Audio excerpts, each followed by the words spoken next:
all those things, they were unable to prove it. But if courts, for example, admitted what Nnamdi Kanu said as true, it means that Nnamdi Kanu has crucified himself.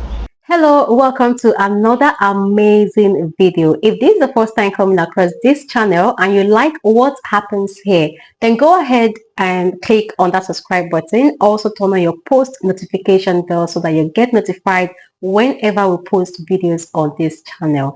On this channel, we do not promote hate speech, we do not promote violence, we only bring credible information that will benefit members of the public. I want to use this opportunity, I want to use this medium to appreciate YouTube for creating such an amazing avenue that helps us bring information, credible information to the members of the public. Now, I came across this video that caught my attention. I want us to watch it together. As you watch, do not forget to like and share. Good evening, everyone. Thanks for joining me in this video. Today is Thursday, May 29, 2025. All right, this is the outcome of the court proceeding that is still going on. Yesterday, remember that Justice James Omotosho initiated trial within trial to determine who is lying between the DSS, that is the federal government, versus Nnamdi Kanu. Is it the Nnamdi Kanu that is lying, or is it the federal government that are lying with their mass witnesses? Because the issue of the interview they granted Nnamdi Kanu, that was their major evidence. That kind of evidence, you can't counter it, because this is what you say, what you said before, this is what you wrote before. So after editing the video, they presented it before the court that Nnamdi Kanu agreed to grant interview. They gave him bottled water. He was smiling while he was granting interview. He did not request for lawyer. After the whole bulabalo, Nnamdi Kanu said that is not what happened. And see where God punished that mass witness that is always lying against Nnamdi Kanu to Justice James Omotosho. The mass witness said that they have a video to prove Nnamdi Kanu wrong, that Nnamdi Kanu is telling lies. Imagine. And one will be thinking, what has Nnamdi Kanu done to deserve all this ill treatment? I believe these people must have been paid to lie to court. It's a prejudice. I'm not a lawyer, I'm not a judge, but you see, coming to court to lie is not good.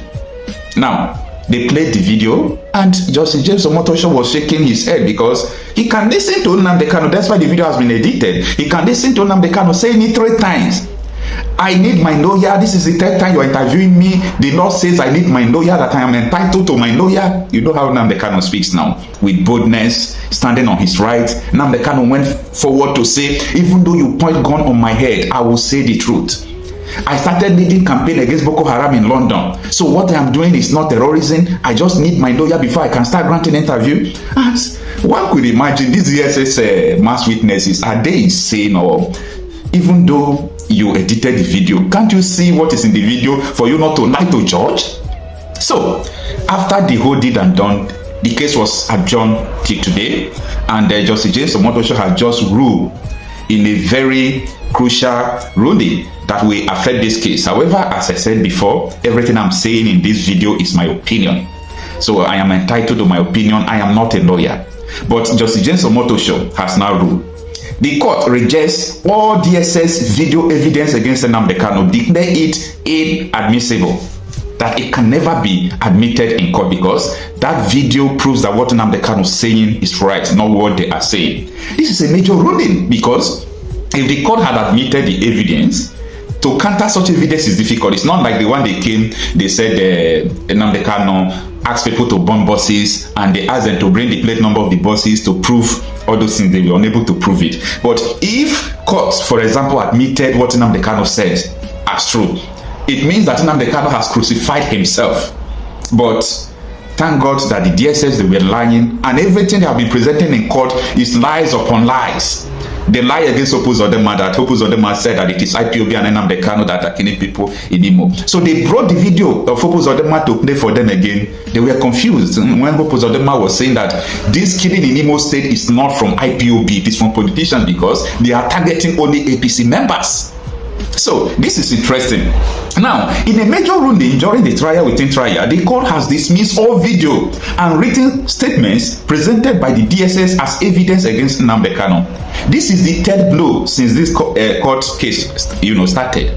The first one is that DSS has admitted that they did not find anything incriminating against Nnamdi Kanu. when they arrested him. That they only discover radio broadcasting equipment, as they said, laptop and his phone and watch. So does that incriminate somebody? Absolutely no.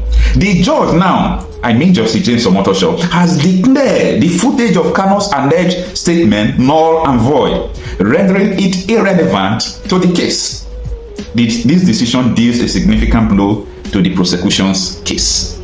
Just like I said before, yes, we want the truth.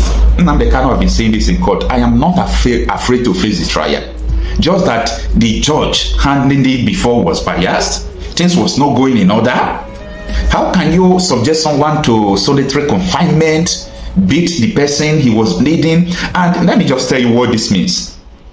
As the judge as I said before, this is my opinion, as the judge we discovered that these people are lying, meaning what Nnamdi Kanu said is true, because this is a court of law. It's either one is right or one is wrong, because there are two parties.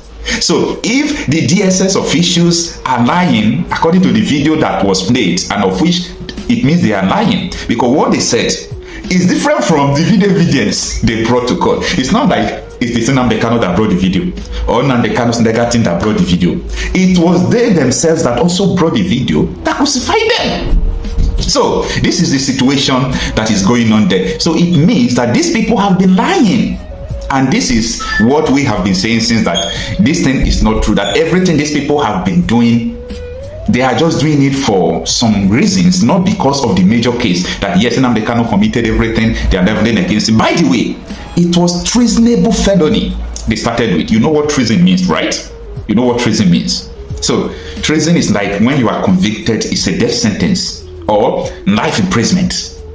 But the court quashed all those things and so on and so forth. Now, the Supreme Court judgment that returned Nnamdi Kanu to Federal High Court, I don't really know if these DSS officials, if they went through the court this thing, because all these shenanigans they are doing, the Supreme Court had already condemned it, that Nnamdi Kanu was brought into Nigeria illegally. He was treated unfairly. The Supreme Court has already, passed through all these things. This is just a matter of wasting our precious time. Supreme Court has already, condemned both invasion of his house, how he was treated, how they beat it. Go and read that Supreme Court statement. Go and read it. And that is why most of the time I always play the video of Dan Onase when he granted interview on AIT, because he explained in details what the Supreme Court judgment affirmed. That even he was surprised that Supreme Court even sent them back to Federal High Court again after exonerating Nnamdi Kanu from all charges, blaming the federal government. And that is the same thing the DSS are now doing. For what? Anyway, take a listen again to what Dan Onase said. Let us keep watching how this case is going. We are not saying anything. We are not the judge. It's the judge that have the final say. But we are just updating you on how this case is going. Stay with me. So, if anybody, when Nigerian citizens see the details of the Supreme Court statement today, they will marvel at how, after saying all these illegality that the federal government and their security agencies committed, all they had to do was that the primary court said, the appeal court said that the primary court had no jurisdiction. So they condemned the appeal court for taking that decision. Therefore, because the primary court had jurisdiction, the case should go back to them. So if in all these atrocities they committed, they had killed Nnamdi Kanu, what would be the basis of the primary court and its jurisdiction? What would be the basis of it? When I studied, I talked about judicial rascality. So what it empowers is security rascality. Because you cannot tell other police, army, navy, air force, condemn them plainly, and then you exonerate them. So you give them license to kill Nigerians, just like they are doing in Plateau, killing people. They are doing in Benue. Herdsmen are killing people. But you haven't had any person in this country condemn the herdsmen of Nigeria for killing hundreds of thousands of Nigerians. You haven't had them condemn the killings in southern Kaduna. So the security agencies are being encouraged to recklessness. And recklessness not about spoken word. Recklessness with gun, killing Nigerian citizens. So if anybody, when Nigerian citizens see the details of the Supreme Court statement today, they will marvel at how, after saying all these illegality that the federal government and their security agencies committed. All they had to do was that the primary court said, the appeal court said that the primary court had no jurisdiction. So they condemned the appeal court for taking that decision. Therefore, because the primary court had jurisdiction, the case should go back to them. So if in all these atrocities they committed, they had killed Nnamdi Kanu, what will be the basis of the primary court and its jurisdiction? What will be the basis of it? And look at the whole panel, about 7 judges, not one Igbo man, not one person from the southeast, not one person from the south. So it's a contrived business to put that boy, to put him behind bar. And we have been asking that they should turn him to Kuje prison. They refuse. Why wouldn't they allow him to go to Kuje prison? Why keep him at the DSS? Why? So it shows you that Nigeria is not interested in fighting insecurity. Because if they were interested and they love this country, they would have seen that Nnamdi Kanu is a major instrument that will bring security. Southeast will be a beginning. The other parts of the country would have been a follow-up. So it's unfortunate that you condemn security forces for the crimes they commit and you exonerate them by keeping Nnamdi Kanu there and asking that we go back again, to start case from, Federal High Court Africa. What actually is the sin of Nnamdi Kanu? Asking for justice for everything. That's what he's saying. That the Southeast has been completely, excommunicated from everything that happens in this country.